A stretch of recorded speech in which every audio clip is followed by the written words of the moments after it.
and tears we shed for years. Kumusta ka, aking mahal? Sana ay nasa mabuti ka. Ako'y huwag mong intindihin. Nakakaraos din. Kamusta mga boss? Welcome sa aking munting channel, Ang Kanta Kwento. Ngayon nga ay pag-uusapan natin ang isang interview ng Sweet Notes Music na sina BJ at Charlotte patungkol sa kanilang worst experience na naranasan sa takbo ng kanilang karera, at kung ano ang mga naging impluwensya nila upang tahakin ang karerang pinagtatagumpayan nila ngayon. Pero mga kakwento, bago tayo mag-umpisa, baka pwede mahingi muna ang inyong subscribe, pati na rin ang like at share ng ating video. Marami na tayong nagawang video patungkol sa mag-asawa. Paki-check na lang sa description ang mga link para sa mga hindi pa nakakapanood. Konting recap lang tayo kina BJ at Charlotte. Sila ang isa sa masasabi natin ngayon na isa sa pinakamatagumpay na real-life couple o mag-asawa na namamayagpag ngayon sa larangan ng kantahan sa social media. Mapabata, matanda, tita, tito ay kinagigiliwan ang kanilang mga cover song. Ngayon nga ay umpisahan na natin ang kanilang isang panayam tungkol sa kung ano ang naging impluwensya nila sa pagsisimula at ang worst experience nila sa kanilang mga gig. Itong interview nila ay nasa wikang Bisaya ngunit meron naman itong subtitle. Samahan natin sina BJ at Charlotte hanggang sa dulo ng ating video. Ladies first, kaya maragaraw yung girl. Ano ba? Oh, like mga-influences. Growing up nito. Growing up, kabalo naman gid mo nga ang family na mo is into music yun. No? Ako, ang sister, kanang kindergarten pa lang, panlaban na gid siya. Kanang panlaban na siya. Total era covers. Yes. Kanang, kato siya. Actually, dili gyud ko dayon kanang nagkanta god o kay maulawan magud ko. So, ang confident ug kay naghawas no. High school na ko. Yeah. Second year high school ko, first year high school ako manghud. First time na mo nag-compete god. So competition agad? Yes, competition agad. Nagkakalaban sila. Diba? Unang week high school, usugin na siya. So, first time to na ako mag-compete, no? Tapos kalaban ako akong sister. So, mauto siya, parang yung tipilde. Handa ng fourth year, kanang kadalawa lang yun ko, pang second lagi ko sa ako ang sister, pero I admit nga, magigid siya kay, nagid siya ka na. Ano pa lang siya, kinder pa lang. Pero ako kay, lately na ako na-discover ba, ang akong talent good na ay, pwede di ay, So, kato, antod sa nag-college ko, tapos nag-stop kong college, ako naging pursong pagbanda. First time na ako nagkanta sa acoustic pa, si 2010 ko nag-start, so acoustic pa, wala pa ko sa full band, so si Jamir dahil akong gitarista, shout out, pero mga Taylor Swift pa namang kapa sa Swifties dahil ko, wala pa nagsikat si Taylor Swift na Swifties na ko, so umauto siya, and until nga, kita ko banda, which is Kami ba yun? Uy! Side project na to doon?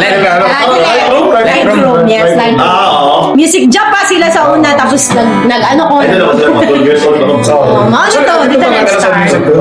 Actually, bata pa kayo pa ito sa naging plano ko. Lightroom na rin. Napako sa plano siguro sa mga mama. Lightroom na rin sila. Napako siya sa church. Ako, nag-upag pag-church.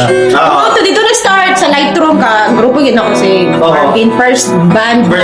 Yes. First band. Nandun sa wala na akong kanang freelancer ba? Nagakuha ko na.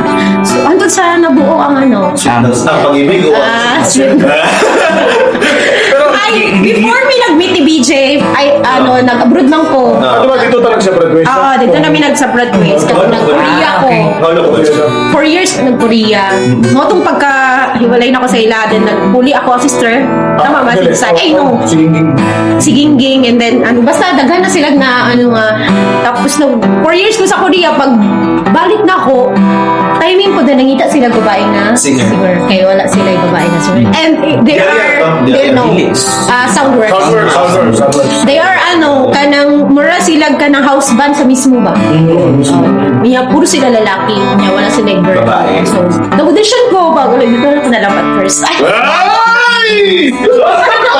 Paspasa sa mga naging pag-uwi. Hindi ko, madali na. Love story mo na Morally, ganina pa ako ginalamig. Mo magiging itong last part nga. Noon ba doon ko yun? Tinatatawa storya pagkakita na ko ba? Timing mo daw pag abot na ko sa mismo, nagkakanta na sila, kung sila ba? So, tanong mi, sige ko tanong sa'yo, kay guwapo ko siya tingog. Kanang naano yung ko ba, na-amaze ko. And then, after, nag-exchange numbers, and then, pasado na ako sa ilaha, sa ilang ko. Kasi nagpasa siya. Kaya nagkanta man ko na audition yun ko, nag-agi yun ko ka ng process ba, workshop, brand. Kaya na pa. Ang saka year nag-start kanta? Ako 2010. Ako, late na magugko kay dati, so wala pa nakabalo, akong papa kay Pastor Man. So, sa ministry ko Pastor always. Titay na siya. Sa ministry ko always. Dito po siguro na-mold akong talent sa mga instruments, sa music. Pero, mga year 2014 pa ako nag-start ng banda. Bagura kayo, compare sa inyong dugay na mo sa scene ba. Murag ako, 2014, ay ako nag-start o gawas sa church niya. Kitry na ako kay si Ayan nga, bahista ba naman? Siya ang first nag-taps ako, si Ayan sa bahista sa Jaria. Shout out, yan. Siya ang pinakaunang nag-encourage ako kung gusto ba na ako banda. Banda. Dugay-dugay na po. Katong time siguro nga, 2010, nagatuon po ko kuan. Kay 2009. Bahista gini siya. 2009 mo. Bahista gini siya.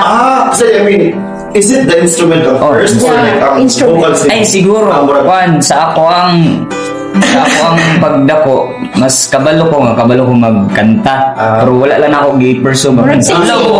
Confident ba na igawas ang talent? Kaya sa akong pagka-remember, grade 2, gisalang ko sa akong teacher sa muang section, kaya ako pang bato sa buwan ng wika na to.